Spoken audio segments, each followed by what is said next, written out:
Hello, welcome back to week 2 of the 4-part series that I'm doing at the moment. The topic today that I want to discuss is that of disconnection. I feel like as a whole, as a society, we have this notion that we're the only ones that feel disconnected or that compare ourselves to other people or that feel lost or disheartened about things. And I think it's really important to start to be really transparent in that you're not the only one who ever feels like that. I'm not the only one that feels like that. Sometimes when we're in the feeling of disconnect, it is so hard to think that anyone else will understand or that anyone else knows what we're feeling. And something that's important to remember is that of course they can. Everyone is human and every single person experiences a disconnection of some sort. Something that's a big thing to remember is that the people that you idolize, the people you look up to, whether it's bloggers, whether it's celebrities, whether it's your mum, your dad, whoever, every single person has experienced disconnection in some form or another. And coming back to what this video series is about, the self-awareness, the self-connection, the spirituality, whatever it is you want to call it, it's, the whole point to that is remembering that we're not alone. Everyone is the same. Everyone's equal, and everyone experiences times of connection and times of disconnection. That's just how it is. Now, disconnection is uncomfortable, and maybe you don't know it as the word disconnection. Maybe it's something else. Maybe it's that you feel lost, or maybe that you feel confused, or that your mind is just going a million miles an hour and you can't hear yourself think. It's all kind of the same thing.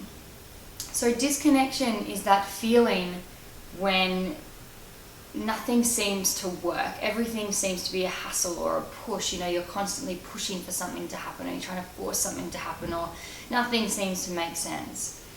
Those feelings is what disconnection is. Now, in the first video, if you haven't watched it, please do so. Go back to last week's and definitely watch it, because we talk a lot about connection. So when we feel disconnected, I think the first thing to remember is that we are definitely not alone, and that it happens to everybody, and that life is all about flow and ebbs. It ebbs and flows. That's what life is about. Life is about stops and starts. It's about things going our way and things not going our way. It doesn't matter. When we're feeling discomfort, when we're feeling like nothing is going my way, everyone else seems to be having a good time. We're going through our Facebook feed, everyone is smiling. Just remember, Facebook is a highlight reel.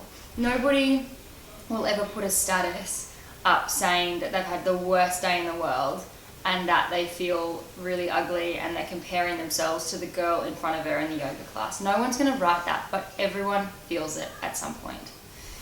Now, that feeling of comparing or of being confused or of feeling lost, that disconnection from yourself is important to recognize. And I think the first thing to remember when you recognize it is to be gentle on yourself. You are not the only one to have ever felt like this, and it will pass. When you're feeling this way, once you've recognized the way you're feeling, remembering that it's okay to feel that way, it's a really great thing to start developing a toolkit for yourself. So I have what's called a disconnection toolkit. So anytime I feel overwhelmed or stress, or like I'm overanalyzing things, and we all do it, I have a little toolkit of things that I can draw on. And I think that's what I would love you to take from this video. I would love you to start to build a little disconnection toolkit or a discomfort toolkit. Like I said, when you feel stressed, when you feel alone, when you feel anxious, and anxiety is such a big thing that people feel these days, but again, it's not really talked about. People think that they're alone in it, and they're not. Next time you feel anxious, stressed, overwhelmed, disconnected, any of those things, I want you to start taking notice of what makes you feel better. So in my disconnection toolkit is things like walking along the beach. The ocean just has this magnetic effect on me where all my thoughts kind of seem to recalibrate. my breathing kind of equals out if I'm breathing quite shallow in my chest. So a walk in nature in general is a big one for me. Another one is music. I love to listen to music, as I'm sure you would as well. So I tend to kind of, whether it's going for a walk, whether I'm on the bus and feeling stressed after work, or whether I'm at home, anything like that, music is a big one. So is meditation for me. I don't know how much experience you have with meditation, how much you know of it, but meditating is a big one for me as well. Yoga is a big one. So is watching something funny. Sometimes all it takes for us to get out of our head and back into, what's real is to laugh. Laughter is a beautiful thing. So if watching something funny on YouTube or watching a funny movie, that's a really great thing in my toolkit. So this week I would really like you to practice building a toolkit. Notice when you feel disconnected from yourself, when you feel that, overanalyzing, or when you feel that stress or that worry, and start to accumulate a list of things. Write it down in your journal if you have one, or just on a piece of paper, things that make you feel good. That activity that you do, when you come back from it, it's like, oh, thank God, I feel normal again.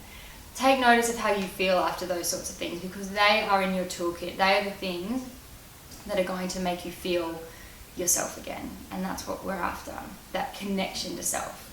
So that is your homework this week. Every time you feel disconnected, do something that will bring you back to yourself again, and start to accumulate a list. And I would love to actually, I would love to hear what's in your toolkit. Write them in the comments below. Who knows, maybe it will help somebody else, and maybe you'll pick up an idea in someone else's toolkit that you wouldn't have thought of before. So let me know how you go. I wish you all the best for this, and I will see you next week.